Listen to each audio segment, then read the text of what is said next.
வணக்கம். காதலன் தனக்கு திருமணமான மறுநாள் தன்னுடைய காதலியை லாட்ஜுக்கு வர சொன்னான். அங்கு என்ன நடந்துச்சு அப்படின்னு சொல்லி அந்த இளம்பெண் தற்போது சோஷியல் மீடியாவில் ஷேர் பண்ணியிருக்காங்க. ஸோ அதை பற்றி தான் நம்ம இந்த வீடியோவில் பார்க்க போகிறோம். ஸோ முடிந்த அளவுக்கு இந்த வீடியோவை ஸ்கிப் பண்ணாமல் முழுமையாக பாருங்கள். இது வரைக்கும் இந்த சேனல் நீங்கள் சப்ஸ்கிரைப் பண்ணாமல் இருந்தீங்கன்னா மறக்காமல் சப்ஸ்கிரைப் பண்ணிக்கோங்க. கூடவே அந்த பெல் சிம்பலையும் மறக்காமல் கிளிக் பண்ணிக்கோங்க. அப்போ தான் என்னோட சேனலில் வீடியோ போட்ட உடனே உங்களுக்கு நோட்டிஃபிகேஷன் மெசேஜ் உடனுக்குடனே வரும். சரி, வாங்க இப்போ வீடியோக்குள்ளே போகிறோம். அவன் இல்லாத ஒரு வாழ்க்கை வேண்டாம் என நினைப்பது முட்டாள்தனமாகவே எனக்கு தெரியவில்லை.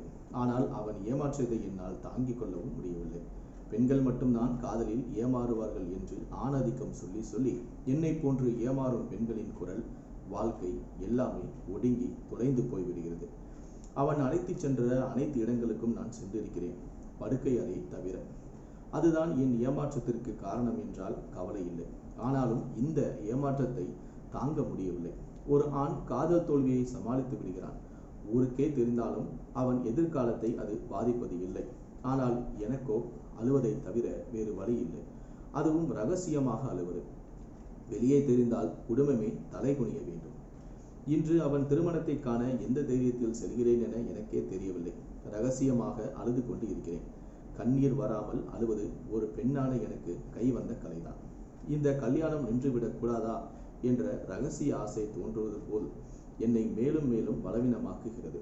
பெண்ணின் மனது நிச்சயம் கல்லல்ல, அது வெறும் பஞ்சுதான். அதனால்தான் அது உடைந்தால் கூட சத்தம் வருவதும் இல்லை.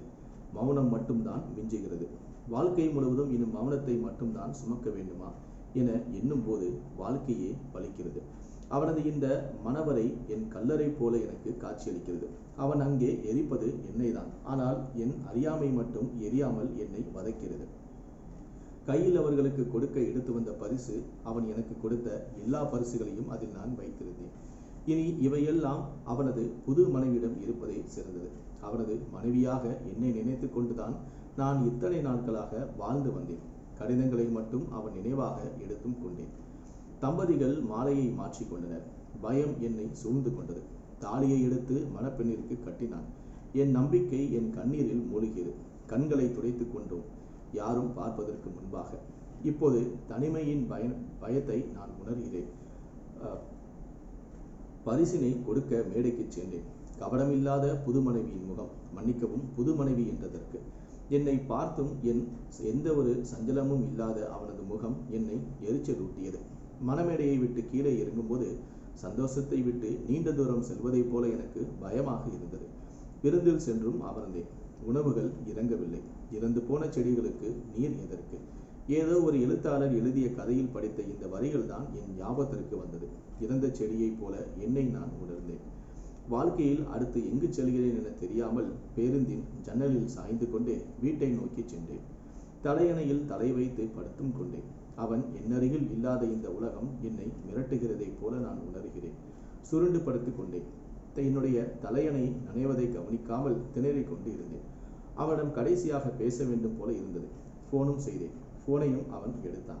எடுத்தவுடன் இன்னைக்கு வந்து ஏதாச்சும் பிரச்சனை பண்ணுவியோன்னு நான் நினைச்சேன். பண்ணல, குட் கேர்ள் என அலட்சியப்படுத்தி பேசினான். அப்புறம் ஏன் என்னை ஏமாத்தின? கொஞ்சம் குரலில் நான் கேட்டேன்.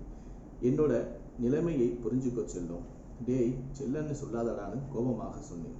சரி, நான் தான் உன்னை ஏமாத்தினேன். நானே ஒரு முடிவு சொல்றேன். உன்னை கல்யாணம் பண்ணிக்கிறேன். ஆனால் இது வெளியே தெரியக்கூடாது என்று சொன்னான். நீ என்ன சொல்ற என்று கேட்டான். மௌனமாக இருந்தேன். என்னை கடைசியில் இப்படி நினைச்சிட்டல, சி, அழுது கொண்டே சொன்னேன். என்னால் இதை தான் செய்ய முடியும். வேணும்னா ஹீனா லாட்ஜுக்கு வா, நான் ஒரு ரூம் புக் பண்ணுறேன், அங்கே வா, பேசுவோம், முடிவெடுப்போம் என்றான். மௌனமாக இருந்தேன். என்னை இப்படி நினைச்சிட்டலன்னு கோபமும் அழுகையும் வருது. ஏதாச்சும் சொல்லு, எனக்கு இன்னைக்கு ஃபர்ஸ்ட் நைட், நேரத்தை நீ வீணாக்காத என்று என்னை மேலும் கடுப்பேற்றினான்.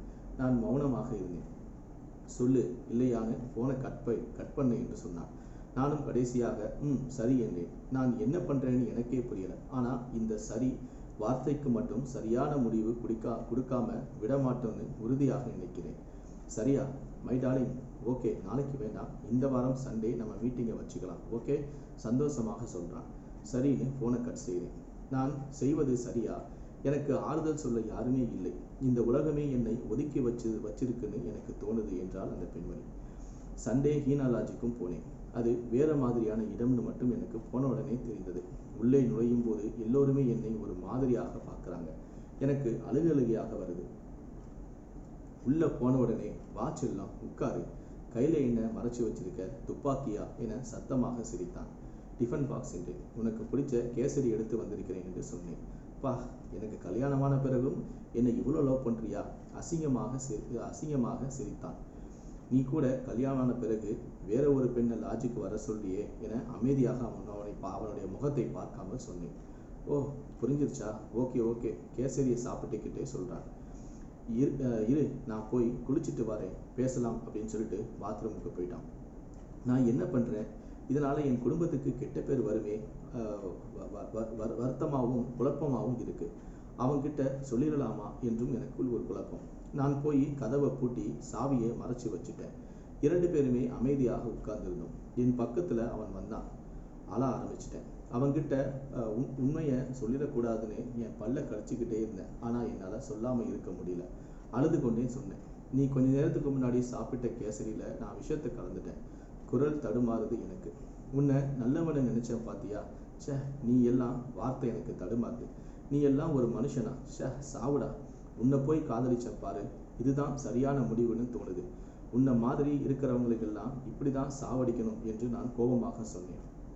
அவனுக்கு மயக்கம் வர மாதிரி இருந்தது. கதவை திறக்க உடைக்க பார்க்கிறான். ஆனால் முடியாமல் தலை சுத்தி கீழே விழுறான். அவனுக்கு அப்போது திடீரென ஒரு போன் வருது.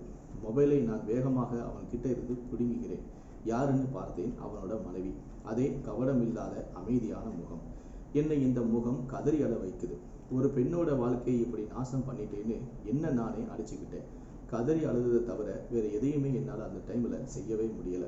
அவனை காப்பாற்றணும்னு தோணுது. அவனுக்காக இல்லாட்டியும் அவனோட மனைவிக்காக மட்டும்தான். ஆனா உள் மனதுல 51% அவனுக்காகவும் 41% அவனுடைய மனைவிக்காகவும். முதல் காதல், இது உண்மை அல்லவா?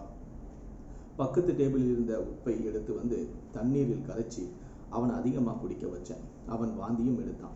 என் துப்பட்டாவால அவன் முகத்தை அழுது கொண்டே துடைத்து கொண்டிருந்தேன். அவனை காப்பாற்ற வேண்டும் என்ற எண்ணம் மட்டுமே என் மனதை துளைத்து கொண்டிருந்தது. அவனை சீக்கிரம் மருத்துவமனைக்கு கொண்டு செல்ல வேண்டும். என்ன செய்வது என தெரியவில்லை. என்னால் அவனை சுமக்கவும் இயலாது. யோசிக்கவும் நேரமில்லை. கண்களை துடைத்து கொண்டேன். அவன் வலது கையை என் தோளின் மீது போட்டுக்கொண்டு தாங்கி நின்றேன். என் இடது கையை அவன் தோளின் மீது போட்டுக்கொண்டு பின் அவனது இடது கையை என் இடது கையோடு என் துப்பட்டாவால் சேர்த்து கட்ட முயற்சித்தேன். அவன் மயக்கத்திற்குள் சென்று கொண்டிருந்தான். என்னால் கட்ட முடியவில்லை. அவன் சோர்ந்து நின்றான். மெல்ல நடந்து கதவை திறந்து அந்த இரக்கமில்லாத லாட்ஜை விட்டு வெளியேறவும் துடித்தேன்.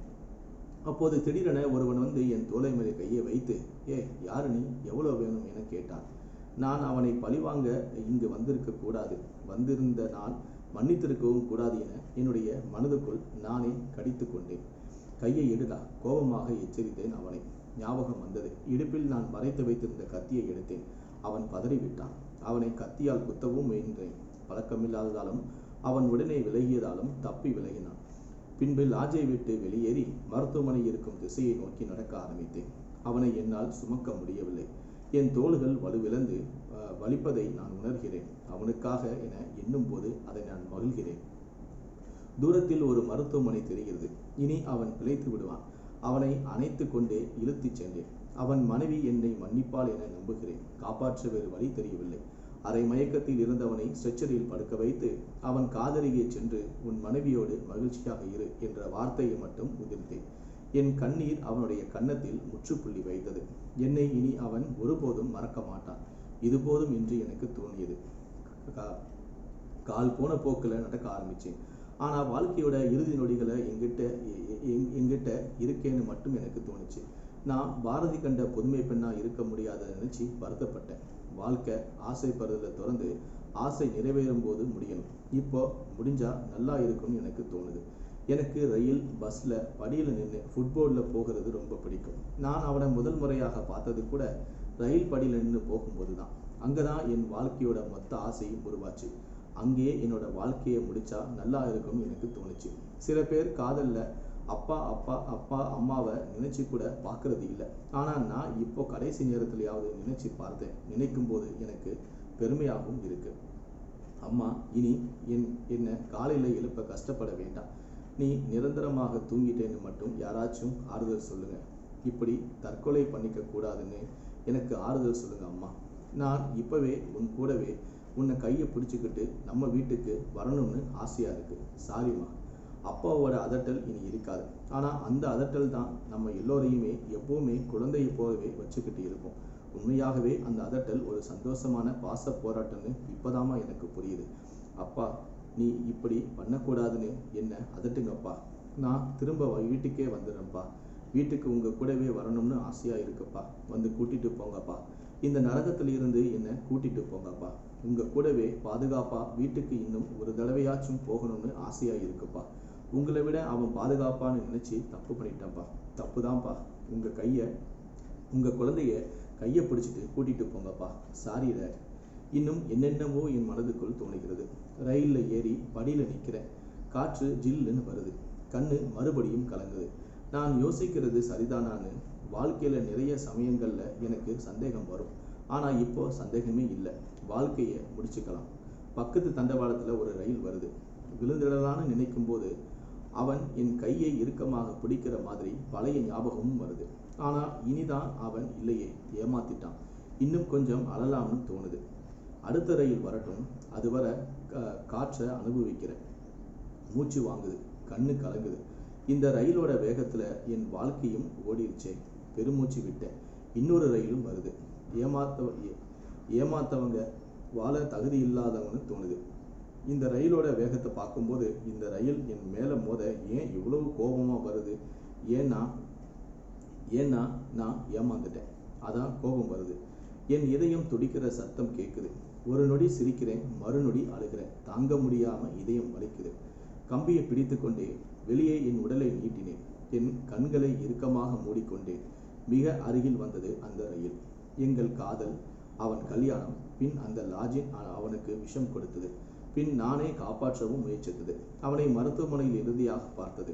அவன் நிச்சயம் பிழைத்திருப்பான். எண்ணங்கள் பல ஓட அவன் என்னை கைவிட்டது நினைவிற்கு வந்தது. என் கையை நான் விட்டேன். அப்போது என் முகத்தை பார்த்துதானே அவன் என்னை காதலித்தான். என் முகங்கள் சிதைந்து போகட்டும். என் உடலுக்காகத்தானே காதல் புரிந்தான். என் உடல்கள் அனைத்துமே உதிர்ந்து போகட்டும். ஆசை தொடங்கிய இடத்திலேயே என் ஆயுளும் முடிந்து விடட்டும். கடவுளே, நீங்களாவது இந்த குழந்தையை ஏற்றுக்கொள்ளுங்கள் அம்மா. கைகள் இரண்டும் காற்றில் பறக்க, உடல் ரயிலின் வெளியே மிதக்க, கண்கள் ஒரு நொடி இருள, எதிரே வந்த ரயிலின் சத்தம் காதை பிளக்க, என் ஆன்மா சாவின் நுனிவாயிலில் தனது தத்தளிப்பை நிறுத்திய தருணம், என் கையை திடீரென யாரோ ஒருவரால் பிடிக்கப்பட்டு உள்ளே இழுக்கப்பட்டது. சாவின் இறுதி நொடிகளை ரசித்த தருணம் என் கண்கள் மீண்டும் குளமாகியது. அது சாவை ரசித்த தருணம் மட்டுமல்ல, சாவை வென்ற தருணமும் கூட. அது வாழ்க்கையின் உன்னதத்தை மீண்டும் எனக்கு தரிசித்த தருணம். கண்களை திறந்தேன். ஒரு திருநங்கை தான் என்னை கட்டி அணைத்தும் அழுவதற்கு அவளுடைய அகன்ற தோள்களையும் அளித்தாள். அவள் எந்த அறிவுரையும் கூறவில்லை. ஆனால் அந்த தருணம், அந்த அன்பான அரவணைப்பு ஒன்றை மட்டும் மீண்டும் மீண்டும் அழுத்தமாக கூறியது. நீ சாதிக்க பிறந்தவள், சாவை வென்றவள் என்று. இதுதான் கடந்து போன என் வாழ்க்கையின் கடைசி நொடிகள். ரயிலின் அடுத்த நிறுத்தத்தில் இறங்கும் போது புது வாழ்வு ஒன்று என்னை வரவேற்க காத்திருந்ததை என்னால் உணரவும் முடிந்தது. சூரியன் மேற்கில் உதித்தும் இருந்தது. ஆம், காலத்தையும் திசையையும் வென்றெடுத்து வந்த எனக்கு மேற்கு சூரியன் கூட உதித்தது போலதான் இருந்தது. இந்த வீடியோவை பற்றிய உங்களுடைய கருத்துக்கள் என்ன அப்படிங்கிறத கீழே இருக்கக்கூடிய கமெண்ட் செக்ஷனில் மறக்காமல் சொல்லுங்கள். இந்த வீடியோ பிடித்திருந்தால் லைக் பண்ணுங்கள், மற்றவங்களுக்கும் ஷேர் பண்ணுங்கள். மேலும் இது போன்ற பல வீடியோக்களை பார்க்கணும் அப்படின்னு நினச்சிங்கன்னா மறக்காமல் சப்ஸ்கிரைப் பண்ணுங்கள். நன்றி, வணக்கம்.